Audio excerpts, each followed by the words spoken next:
ఇవాళ వీడియోలో రవ్వ అండ్ సగ్గుబియ్యంతో వడియాలు ఎలా పెట్టుకోవాలో చూద్దామండి. చాలా క్రిస్పీగా వస్తాయండి. ప్రాసెస్ అయితే చూసేద్దాము ఎలా చేయాలో.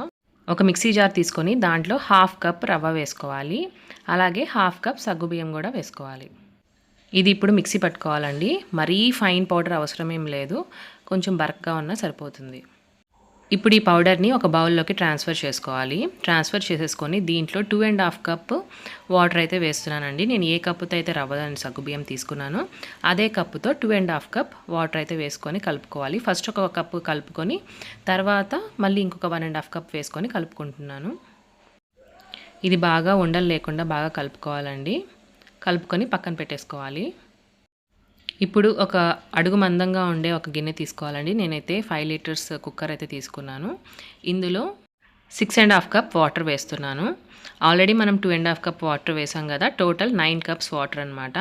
కొంచెం వాటర్ వేడైన తర్వాత మనం ఇందాక కలిపి పెట్టుకున్న రవ్వ మిక్స్ ఉంది కదా, అది కూడా వేసేసుకొని బాగా కలుపుకోవాలి. వేసేటప్పుడు కూడా మిక్స్ చేస్తూ కలపాలండి, లేకపోతే ఉండలు కట్టేస్తుంది. మీడియం టు హై ఫ్లేమ్లో పెట్టుకొని ఉడికించుకోవాలండి. అడుగు మందంగా ఉంటే మాడదనమాట. ఇట్లా కలుపుకుంటూ ఉంటే అడుగు అంటకుండా ఉంటుంది. ఖచ్చితంగా 10 to 15 మినిట్స్ ఉడికించుకోవాలండి. ఎందుకంటే మనం వడియాలు పెట్టిన తర్వాత విరగకుండా ఉంటాయి. తక్కువ ఉడికిందంటే వడియాలు విరిగిపోతాయి. 10 మినిట్స్ కుక్ అయిన తర్వాత కన్సిస్టెన్సీ అయితే ఇలా ఉంటుంది. ఇప్పుడైతే సాల్ట్ 1 స్పూన్ దాకా వేసానండి. అలాగే 1 స్పూన్ జీలకర్ర వేసాను.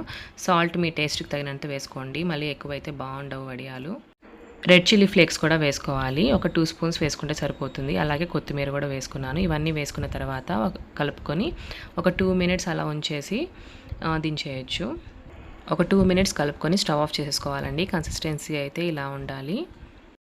కొంచెం చల్లారిన తర్వాత మనం వడియాలు పెట్టుకుంటే సరిపోతుంది. కొంచెం గోరువెచ్చుకున్నా సరిపోతుందండి. మనము తడి క్లాత్ మీద వేసుకుంటాం కాబట్టి ప్రాబ్లం లేదు. ఒకవేళ మీరు ప్లాస్టిక్ షీట్ మీద కనుక వేసుకునే పని అయితే పూర్తిగా చల్లారిన తర్వాత మాత్రమే వేసుకోవాలి. ఇలా కొంచెం ఒక గిన్నెలో బ్యాటర్ తీసుకొని నేనైతే తడి క్లాత్ బాగా పిండేసి దాని మీద అయితే వడియాలు పెడుతున్నాను. కొంచెం ఎండలో అయినా పెట్టుకోవచ్చు, లేకపోతే ఫ్యాన్ కింద అయినా పెట్టుకోవచ్చు అండి. ఈజీగా ఆరిపోతాయి. 1.5 డేలోనే ఆరిపోతాయి. ఇలా రౌండ్గా వేసుకుంటే సరిపోతుంది. మళ్ళీ మనం దాన్ని స్ప్రెడ్ చేయని అవసరం లేదు, అలాగ వేసి వదిలేయచ్చు. ఎండ తగిలే విధంగా పెట్టుకుంటే మనకి 1 డేలోనే ఆరిపోతాయండి ఈజీగా. ఫ్యాన్ కింద అయితే 1.5 డే పడుతుంది. చూడండి ఇన్ని వడియాలు అయితే వచ్చాయి మనం తీసుకున్న క్వాంటిటీకి. నాకు 1 డే కల్లా ఇలా ఆరిపోయాయి అనమాట. కొంచెం వెనక్కి తిప్పేసి కొంచెం వాటర్ అయితే చల్లేసి మనము వడియాలు అయితే తీసేసేయచ్చు. వాటర్ చల్లడం వల్ల వడియాలు ఈజీగా వచ్చేస్తాయండి. వాటర్ ఎక్కువ చల్లకూడదు, లైట్గా అలా చల్లేసి ఒక 1 మినిట్ అలా ఉంచేసి తర్వాత తీస్తే ఈజీగా వచ్చేస్తాయి. చూపిస్తున్నాను కదా వీడియోలో.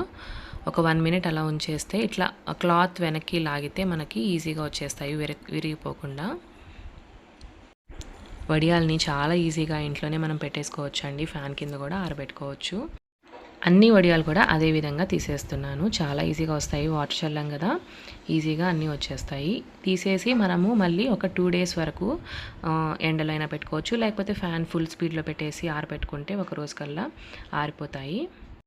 నాకు ఇలా 2 ప్లేట్స్కి అయితే వడియాలు వచ్చాయండి. ఇలా ఆరబెట్టేసుకోవచ్చు, లేకపోతే పేపర్ పరిచేసి దాని మీద ఆరబెట్టుకుంటే ఈజీగా ఆరిపోతాయి. పూర్తిగా ఆరిన తర్వాత అయితే చూపిస్తున్నాను కదా, ఇలా ఉంటాయన్నమాట. బాగా ఎండిపోయాయి. ఇప్పుడైతే వేయించి చూద్దాము. ఈ వడియాలకి ఆయిల్ ఎక్కువగా హీట్ అవ్వనవసరం లేదండి. మీడియంగా హీట్ అయిన తర్వాత వేసుకొని ఫ్రై చేసుకుంటే సరిపోతుంది. ఎందుకంటే కొంచెం పల్చగా ఉన్నాయి కదా, కాబట్టి ఎక్కువ మంట ఉంటే మాడిపోతాయి అన్నమాట. చూస్తున్నారు కదా ఎంత క్రిస్పీగా వచ్చాయో వడియాలు. చాలా బాగున్నాయి టేస్ట్ కూడా. మీరు కూడా ట్రై చేసి ఎలా వచ్చాయో నా కమెంట్ సెక్షన్లో కమెంట్ చేయండి. ఇంకొక వీడియోతో మళ్ళీ కలుస్తాను. అంతవరకు టేక్ కేర్, బాయ్.